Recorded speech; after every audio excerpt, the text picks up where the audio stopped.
we have found that when we take a really hard look and go to source material and source witnesses, we find that 90+% of all the experiences and information that have been put out there is some type of psychological warfare propaganda to support this false flag operation. And what you find that's very interesting is that what we've had happen with CSETI is that we go out. Now, for 18 years, we've been going out all over the world and training people to make contact with the actual extraterrestrials. And we've had all these beautiful experiences.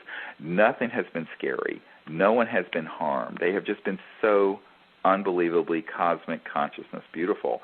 And it's so different from what you hear and see if you go to a UFO conference or look at a cable TV show about aliens and UFOs. It's like 180 degrees opposite. And so it's this total disconnect. And I think it's time for us to speak very clearly of what's going on here.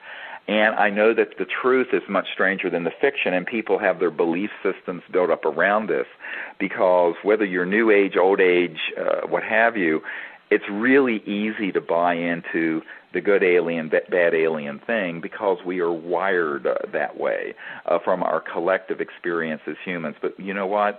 That's the big challenge of the moment. It's for us to transcend, as it were, the monkey mind and transcend these fears and go into a higher state of consciousness where we can discern not only the deception, this cosmic deception that is being washed like a tidal wave all over the world, but also look and find within ourselves this state of one consciousness, the unbounded universal mind within us that is shining within all of these civilizations, and discern the truth for ourselves. And when we do, what we're going to find is that any civilization capable of interstellar travel, there's nothing on Earth they need. They don't need to be here to get our sperm and eggs. They don't need to be here to get gold mined, like Zecharia Sitchin suggested in the book, his book, I forget the name of it. There's been so many.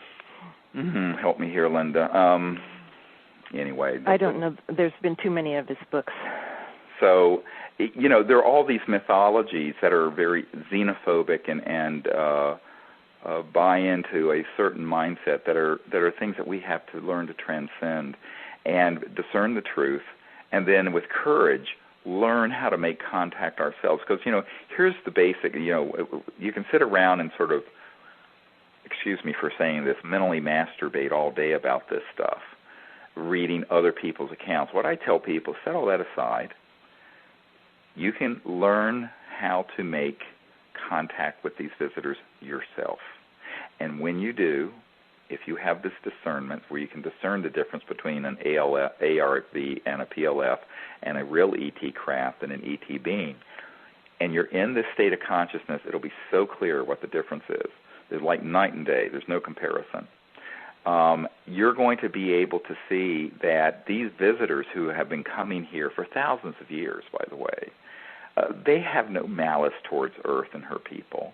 However, they're very concerned about the hostility humans have, and that as Neil Armstrong, who landed on the moon, you know, my uncle designed the lunar module that took Neil Armstrong to the moon, and my uncle was the senior project engineer for that at Grumman. It was now Northrop Grumman, but that built the lunar module. And when Neil Armstrong landed on the moon the first time, and the first man on the moon, the crater around where we landed was crowded with these extraterrestrial vehicles. I have multiple witnesses to this. And Neil Armstrong told a member of our team that, yes, but we were warned off the moon. Why? Because we were going there as part of the arms race with the Soviet Union. We didn't go to the moon. The Apollo program was a highly militarized, competitive program where we weren't going out to the moon, or our plans to go to Mars were not as sort of a unified, peaceful world civilization. It was part of the military-industrial complex competition and a proxy for the Cold War. And that is the truth about the Apollo program. Everyone knows it. So I think that the ETs have made it very clear, the real ETs, that the entry ticket to being interplanetary ourselves is to begin to be civilized, to live together peacefully, to renounce weapons of mass destruction, to go out into space free of weapon systems and with this consciousness of universal peace. And then the universe is going to open its arms wide open. Until then, they're watching what's going on here very, very carefully. Why? Because within our classified programs, as Ben Rich, who was the head of Lockheed Skunk Works, told us before he passed away, and this is the guy, Kelly Johnson started the Skunk Works for Lockheed. And then, the Skunk Works are what built the U-2 and all these high-tech, but they have all these programs dealing with this super high-tech stuff like the alien reproduction vehicles and anti-gravity craft. And he said to us, well, we already have the means to travel among the stars faster than the speed of light. And I knew that already. But that basically those are locked away in a black box, and it would take an act of God to benefit humanity. To which I said, well, it's time for us to be that act of God, because the human race needs this knowledge, but they need the truth that is the real truth and not this spun, fearsome nonsense. The other issue, of course, is that we're not going to be allowed to travel amongst the stars until we become a peaceful and evolved civilization, because I have been told that there are entire worlds out there that are at our level of technological development that they don't even have a word for war. They don't even have a concept of the kind of war and conflict we've had on this planet. And we would be a threat to them. So I turn this around. When I'm meeting with these military folks in Washington and at the Pentagon, I say, look, I know you guys are trained to view anything as a potential threat, but let's turn this around a little bit. Here we are, a civilization. Now, my grandmother had horse and buggies in the late 1800s, and her son, my uncle, puts the first man on the moon. So in 100 years, we go from, because you live to be almost 100, we go from horse and buggies and, rifles and whatnot to thermonuclear weapons and space travel. This would have to be a big red flag coming up over this planet, because our technological development had surpassed our social and spiritual development as a people. I mean, there are individual exceptions, but as a civilization on Earth. And that is the big challenge of now. The big challenge of now is to socially and spiritually develop an understanding of these things and to vow to live together in peace and to go into space in peace. And then the whole cosmos will open for us. But until then, there's a quarantine around this planet, and it's appropriate, because there are planets out there that have to be protected from us. So I tell people, ironically, while everyone's worrying about, running around like Chicken Little with their heads cut off about, the alien threat, I'm going, they're not the threat. We're the threat. Humans are the threat. We're the ones. You can speculate all you want about what the alien agenda, quote unquote, might be, but let's just review the last 100 years of human behavior up until the present moment in Darfur.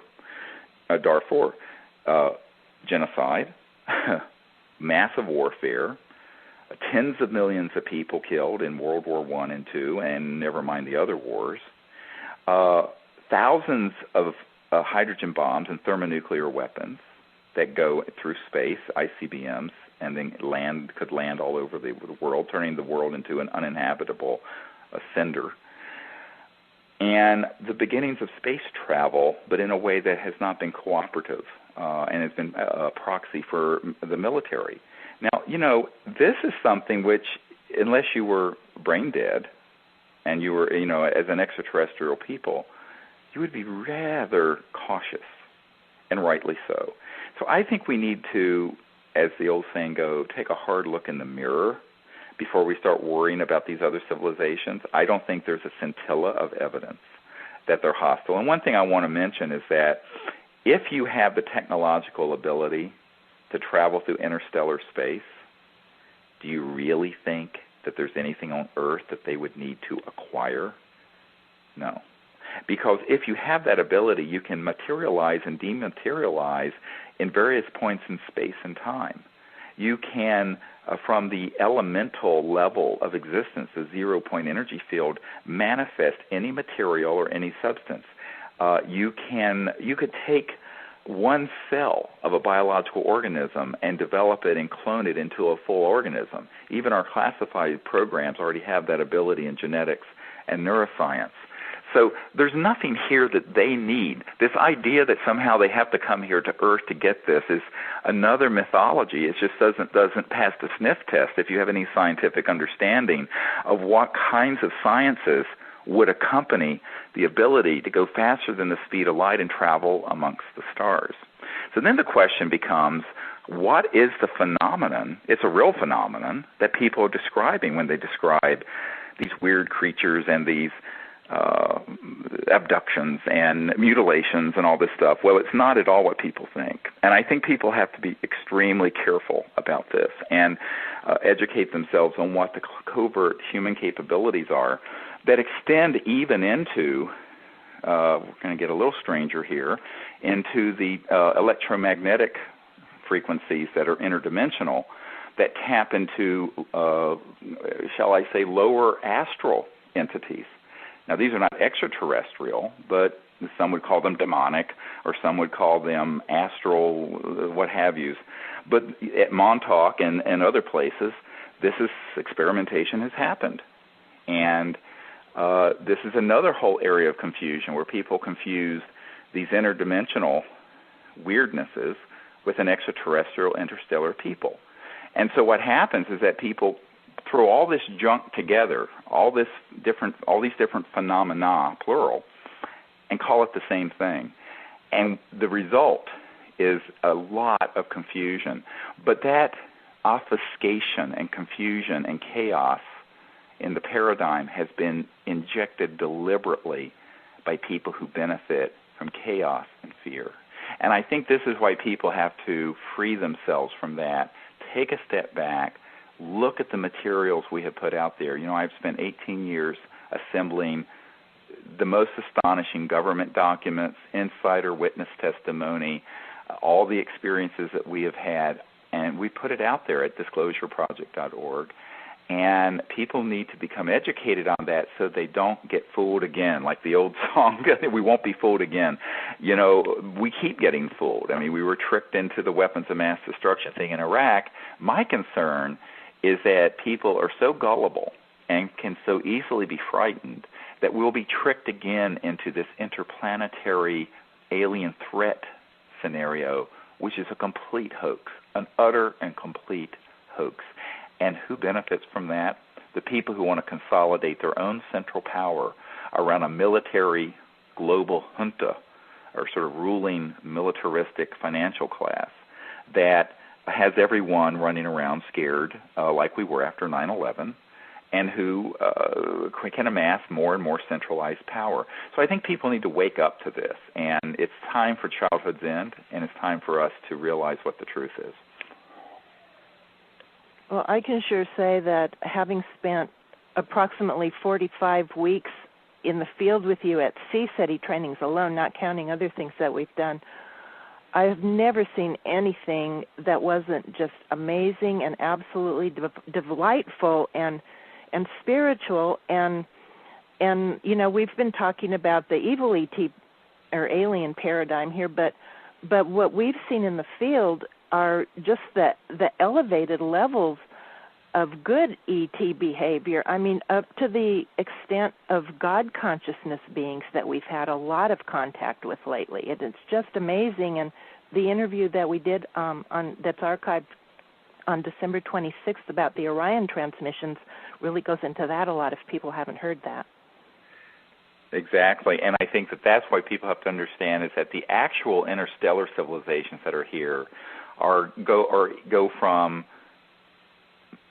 advanced and unified and peaceful all the way up to the level of supernal God consciousness civilizations that are they're material and they're from physical worlds and they have spacecraft, but their technologies and their consciousness are operating from that finest celestial level of evolution that's astonishing.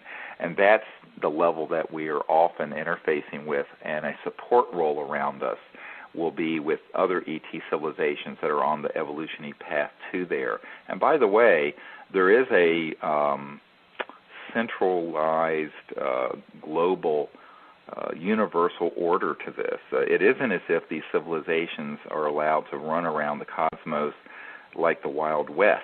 I mean, even humans have the United Nations, never mind it's very dysfunctional. So I think in conclusion, regarding what we want to share today, is that people have an opportunity to choose how we respond to the cosmos and how we are in the cosmos.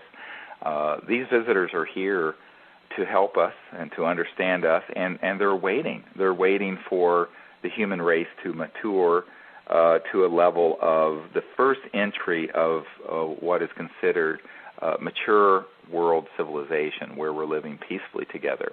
And we're there. We're getting very close. It doesn't seem that way sometimes, but I'm optimistic that that is exactly where we will end up.